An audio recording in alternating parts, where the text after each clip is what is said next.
In the endless dark of space, the ship Eidolon drifted like a shadow forgotten by the stars. Its metal hull bore the scars of 100 battles, and within it moved a single man who had long forgotten what warmth felt like. His name was Commander Rian Vale, a soldier forged from loss, trained by war, and shaped by the silence that followed both. He was known among the frontier worlds as the Wraith, a man who never missed his target and never showed mercy. His ship's AI spoke in a calm, neutral tone, a voice that filled the silence he could not escape. "Commander Vale," the AI said softly. "Destination coordinates received. Human colony Eden 9 is within 3 light hours." Ryan didn't reply. His eyes, cold and gray like the metal walls around him, watched the stars stream by. Eden 9 was not his usual mission. It wasn't a war zone or a pirate outpost. It was a quiet agricultural colony on the edge of explored space. The only reason he was heading there was because Command had ordered him to deliver an ancient artifact, something the scientists called the Heart of Solara. He didn't care what it was. His orders were simple: deliver it, then leave. As the Eidolon neared the planet, Ryan saw something strange. Light shimmering from the surface, not like city lights but natural, golden, almost alive. He frowned. The sensor readings flickered. Something about the planet pulsed in rhythm, as if the world itself breathed. He landed near a settlement surrounded by glowing trees and crystal blue rivers. As he stepped down from his ship, the wind carried a faint hum, like a song too gentle to be real. Waiting for him was a young woman. She wore a simple white uniform, but her eyes glowed faintly with a light that made Ryan pause. It wasn't technology, it was something else. Something alive. "You must be Commander Vale," she said, her voice calm and kind. "Welcome to Eden 9, I'm Lyra Soren, colony representative." He nodded stiffly. "I'm here to deliver an artifact to your science division." She smiled, though there was sadness in her eyes. "Yes, the Heart of Solara. We've been waiting for it." Ryan followed her through the settlement. It was unlike any colony he had seen before. There were no guards, no weapons, no signs of fear. The people smiled and greeted him. Children ran through fields that glowed in the dark, chasing orbs of light that drifted like fireflies. He felt unsettled. "Your colony seems peaceful," Ryan said quietly. Lyra looked up at the sky where faint auroras danced even during the day. "It is. But peace doesn't mean we are untouched by darkness." Her words made him glance at her. She spoke as if she understood something he didn't. They reached a small lab built near a waterfall that shined like liquid gold. Lyra guided him inside. "You may place the artifact here." He opened the containment case. Inside, a crystal sphere pulsed with a faint, warm glow, like a heartbeat. As soon as it was exposed, the light in the room grew stronger, and the waterfall outside shimmered brighter. Lyra placed her hand near it, eyes soft. "It's alive," Ryan frowned. "It's energy. Nothing more," she smiled slightly. "Energy is life, Commander. Everything that moves, breathes, or burns is alive in its own way." He didn't answer. His mind drifted back to the worlds he had burned, the fleets he had destroyed in the name of survival. Life had always been something fragile to him, something to protect or erase depending on the mission. That night, Ryan sat outside his ship, staring at the glowing sky. He couldn't sleep. The colony was quiet yet alive with soft light. He had never seen anything like it. Lyra approached quietly and sat near him. "You don't belong among shadows, you know," she said gently. He looked at her, confused. "What makes you think you know me?" "I don't," she said, "but I can feel the darkness around you. It's heavy, like you carry every life you've taken." Ryan's jaw tightened. "You shouldn't speak of things you don't understand." She didn't flinch. Instead, she looked toward the stars. "Maybe, but I understand pain. I lost my brother during the border wars. He fought under a commander they called the Wraith." Ryan froze. The air between them went cold. Her gaze met his. "That was you, wasn't it?" He didn't answer, but the silence said everything. Instead of anger, Lyra's eyes softened. "He died protecting his people. I never hated the one who killed him. I only hoped one day that person would find peace too." Ryan couldn't understand her calm. No one ever spoke to him without fear or hate. "Why would you forgive me?" he asked bitterly.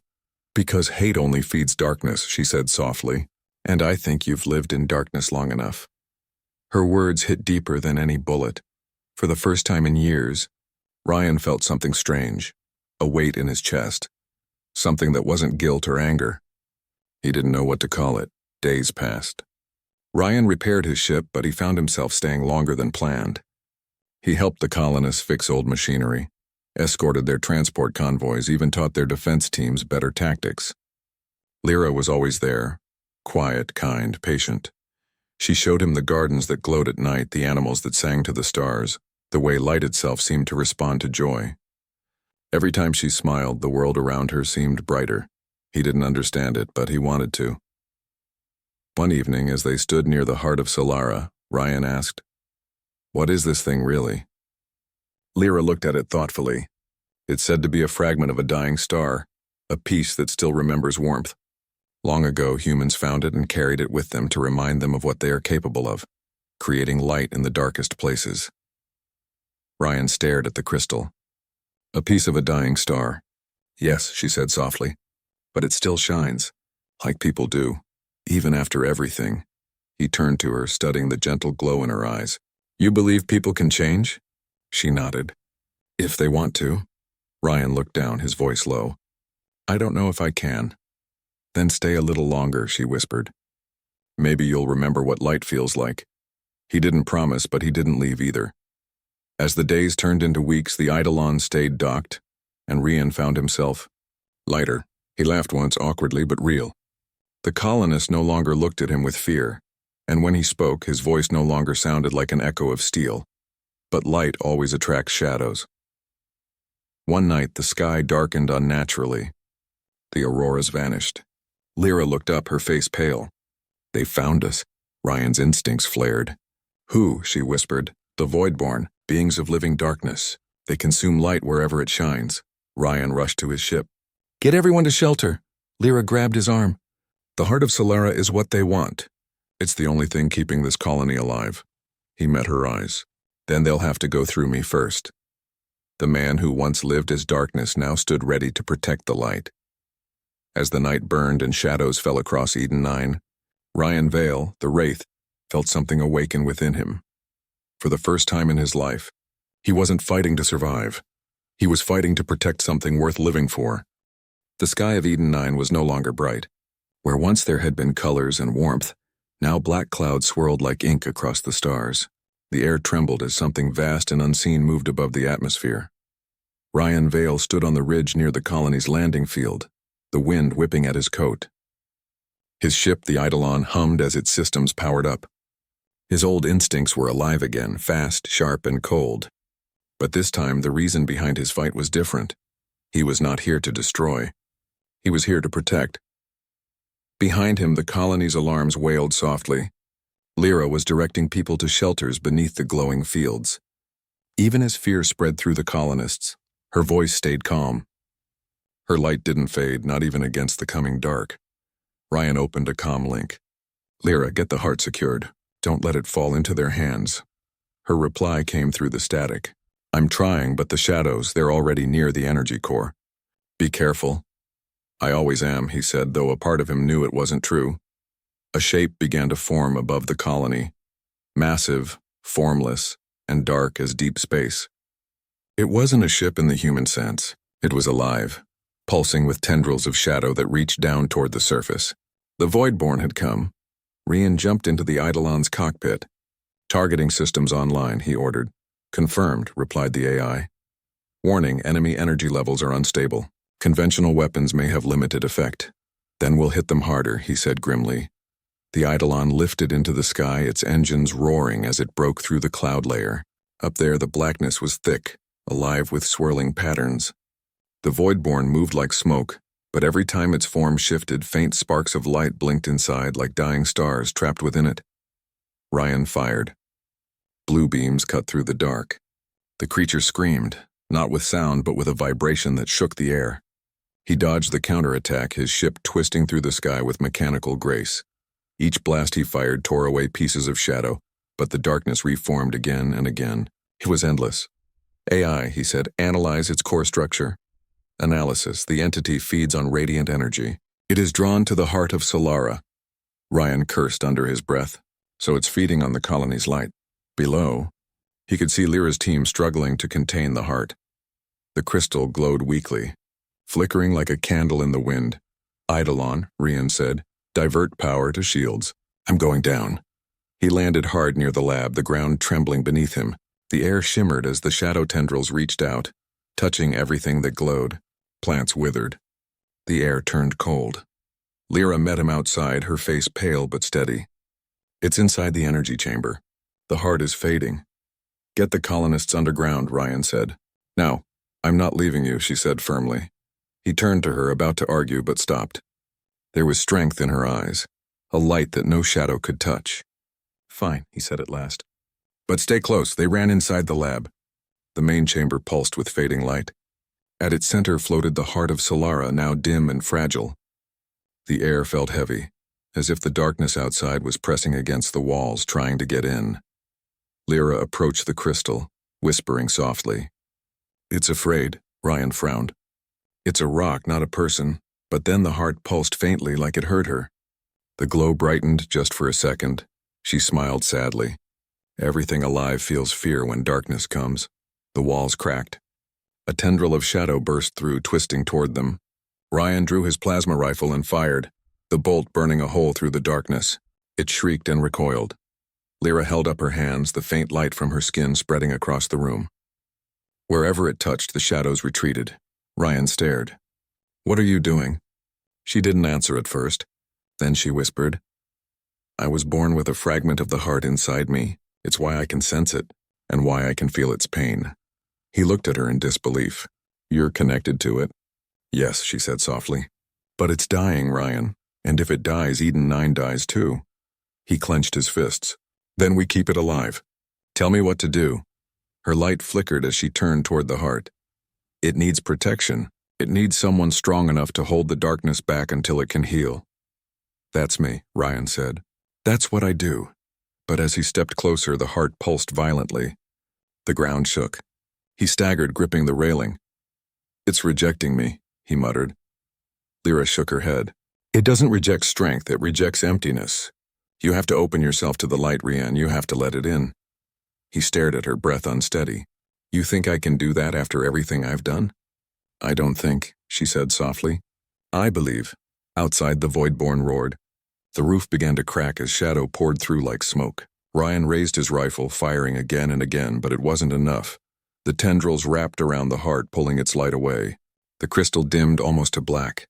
Lyra gasped and stumbled. Ryan caught her. "Lyra!" She looked up at him weakly. "If it takes the heart, it'll take me too." Something broke inside him at those words. He had fought wars for orders, killed for survival, but never fought for someone's heart before. Not until now. Ryan dropped his rifle and stepped forward. "Then it'll have to go through me first." He reached out, his hand touching the heart. The moment he did, pain tore through him like fire. The light tried to push him away, but he held on. Memories flooded his mind, every death, every scream, every flame he had caused. The darkness inside him rose up, whispering that he didn't deserve light, that he was made to destroy, not to save. But then he heard another voice. Lyra's. "You are more than what they made you, Rian. You are more than the wraith." Her hand covered his, and for a moment her warmth cut through the pain. The heart flared, its light spreading through them both. Outside, the sky exploded with color. The Voidborn screamed as beams of golden light tore through its form. Ryan felt the darkness inside him burn away, not destroyed, but changed. The heart pulsed faster, brighter, alive again. The shadows retreated, the tendrils pulling back into the sky. The great dark shape shuddered once, then broke apart into fading dust. Silence fell. Ryan collapsed to one knee, gasping for breath. Lyra knelt beside him, her light dim but steady. "You did it," she whispered. He looked at her, eyes wide. "No, we did." Outside, the stars shone brighter than ever. The colony's fields began to glow again, flowers blooming under the new light. Rian stood slowly, his body trembling. "Is it over?" "For now," Lyra said. "The Voidborn feed on despair. As long as hope lives, they can't stay." He looked at her for a long time. The woman who had once been a stranger was now the reason he still stood. "You said you could feel the heart," he said quietly. "What does it feel now?" She smiled faintly. "It feels safe." For the first time, Ryan smiled too. A small, uncertain smile, but real. He didn't remember the last time he had done that. That night, the colony celebrated their survival. Lyra sang with the children under the glowing sky, while Ryan stood apart watching her. The sound of laughter was strange to him, almost unreal. He turned to the heart of Solara, now resting quietly within its chamber. The light inside pulsed gently, matching the beat of his own heart. For the first time in his life, Ryan Vale felt something more powerful than war. He felt hope. But deep in orbit, beyond the reach of the colony's light, a faint echo moved through the stars. The remnants of the Voidborn drifted silently, carrying whispers of rage. The darkness had been pushed back, not destroyed, and soon it would return. Ryan didn't know it yet, but his fight was far from over. The darkness wasn't just in the stars, it still lived inside him. And to save Eden 9 forever, he would have to face the deepest shadow of all. The days that followed the battle were quiet. The sky above Eden 9 glowed again, filled with bright ribbons of color that danced through the night. The colonists rebuilt what was damaged, planting new fields that shimmered faintly under the starlight. The heart of Solara, now restored, pulsed gently at the colony's center, spreading warmth and calm through the land. Ryan Vale walked among them, but he still felt like an outsider. The people greeted him with respect and gratitude, yet he wasn't used to kindness. Every thank you made him uncomfortable. He didn't feel like a hero. Heroes were people who had always known light. He was someone who had lived too long in the dark. Sometimes he watched Lyra as she worked with the colonists. Her laughter filled the air like music. Children followed her everywhere, drawn by the glow that seemed to follow her steps. Ryan didn't understand how someone could stay so gentle after seeing so much pain. But whenever she looked at him, something inside him softened. Something he thought he had lost forever. One evening, as the sun sank into the glowing horizon, Lyra found him sitting near the cliff that overlooked the valley. The wind was cool and the sky shimmered with faint gold. "You always sit here," she said quietly, taking a seat beside him. "Are you waiting for something?" He shrugged. "Maybe I'm waiting for the darkness to come back." She smiled faintly. "You talk as if light never lasts." Ryan looked down at his gloved hands. "In my life, it never did. Every world I fought for eventually burned. Every friend I tried to protect, gone." Lyra was silent for a moment. Then she said softly, "Maybe this time it will be different." He wanted to believe her, but before he could answer, the ground trembled slightly beneath them. The air grew colder. Ryan stood up instantly, his instincts snapping to attention. "What was that?" he asked. Lyra frowned. "I don't know. The sensors didn't show anything unusual today." Ryan tapped his communicator. "Eidolon report." The ship's AI replied, "Energy spike detected at the edge of the system. Origin unknown. Pattern matches residual Voidborn signatures." Lyra's face paled. "They're back?" Ryan's eyes narrowed. "No. This feels different, smaller, focused." He looked toward the sky. The stars above shimmered faintly, and one of them blinked just once, like an eye opening in the dark. Hours later, they gathered in the command hall. The colony's scanners displayed a faint object drifting toward the planet. It was small, maybe the size of a shuttle, but it emitted the same kind of dark energy that the Voidborn had used. Ryan stood with his arms crossed. Could it be one of their fragments? Lyra nodded slowly. Maybe. When the Voidborn was destroyed, some of its essence might have scattered through space. It could have gathered again. "Then we deal with it before it grows stronger," Ryan said. He turned toward his ship. Lyra caught his arm. "You can't fight it alone."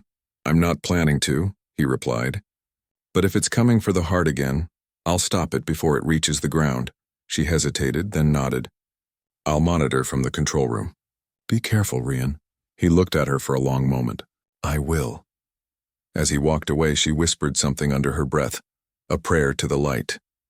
The Eidolon broke through the atmosphere, climbing high above the shining world. Ahead, floating in the darkness, was the object, a sphere of shadow surrounded by faint cracks of pale blue light.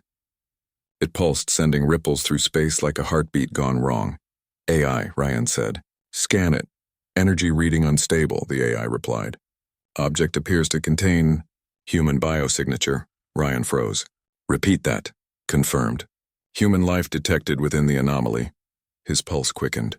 "Open a visual." The screen flickered, revealing a faint figure inside the shadow, a man motionless, floating. The face was blurry, but Ryan felt something familiar about it. A memory, deep and painful, stirred within him. AI, he whispered. Compare facial data with military archives. Match found, the AI said softly. Subject, Captain Arden Vale. Ryan's blood ran cold. Arden Vale, his brother. He gripped the control console. That's impossible. He died 15 years ago. Records confirm death in the siege of Corvus IV, the AI said. However, genetic and facial data match at 99.9%. Ryan stared at the screen, unable to speak. His brother, the man he had buried in his memories, was alive, trapped inside a fragment of the Voidborn. The AI's voice broke his silence. Warning! Energy levels rising. The entity appears to be waking. Ryan's hands trembled. He opened the comm link to the colony. Lyra, it's my brother. He's inside that thing. Her shocked voice came through. Your brother? But how? I don't know, Ryan said. But if the Voidborn infected him, he could be dangerous. He turned the ship toward the sphere. I'm going in. Ryan, wait. Lyra's voice was urgent. You can't just... He cut the channel. I have to.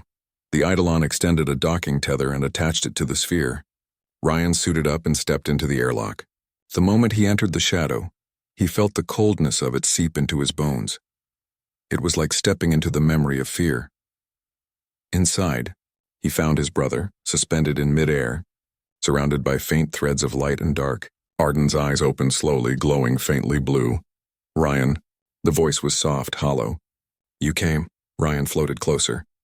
You're alive. I thought I lost you. Arden smiled weakly. You did. The Voidborn found me in the wreckage. It offered me power, a way to survive. But it took everything from me in return. Ryan's heart ached. Then let me bring you back. You can't, Arden said. It's part of me now, and soon it will awaken again. The darkness never dies, Ryan. It just finds new hosts. No, Ryan said firmly. I won't lose you again. Arden's voice trembled. You can't fight it forever. Even you carry its mark. I can see it in your eyes. Ryan's chest tightened. He remembered the fire that had burned inside him during the battle. The same energy that had let him touch the heart without dying. Maybe his brother was right. Maybe part of the darkness had stayed within him too. But then he remembered Lyra's words. You are more than the darkness. He clenched his fists. If the Voidborn lives inside us, then so does the light. And I'll prove it. He reached forward, grabbing his brother's hand. The shadows around them flared, twisting and screaming. Pain surged through Ryan's arm, but he held on. The light from the heart of Solara, faint but present, glimmered in his memory, guiding him. Outside, the colony's sensors went wild. Lyra stared at the screens. He's connected to it. He's trying to pull his brother free. She closed her eyes and whispered, Please let the light guide them. Inside the sphere, Ryan felt the darkness pushing back. It whispered cruel things, his failures, his regrets, the lives he had taken. But through it all, he heard Lyra's voice, calm and steady. You can still choose the light. He shouted through the pain, You're not taking him. You're not taking us. The darkness cracked. The sphere trembled. A burst of golden light exploded from within, spreading across the sky. When the light faded, Ryan and Arden lay on the Eidolon's deck. Arden was alive, weak but breathing. The shadow had vanished. Welcome back, Ryan said softly. Arden managed a smile. You always were too stubborn to let go. Ryan laughed, a sound that felt strange but good. Guess that runs in the family. They returned to Eden 9 together. When the ship landed, Lyra was waiting. She ran forward as the ramp lowered, her eyes shining with tears. You did it, she whispered. Ryan looked at her, his voice quiet. Not alone. I couldn't have done any of this without you. She smiled and placed her hand over his chest. Then remember this, darkness will always exist, but so will light. And every time you choose the light, you win. He took her hand gently. Then I'll keep choosing it. Every day. As the heart of Solara pulsed behind them, the night sky brightened once more. The colony sang with life, laughter, and peace. For the first time, Ryan Vale, once known as the Wraith, understood what it meant to live, not just survive. He had faced the deepest shadow and found love waiting beyond it. He was darkness once, but now he was learning to love the light that shines softly from her heart.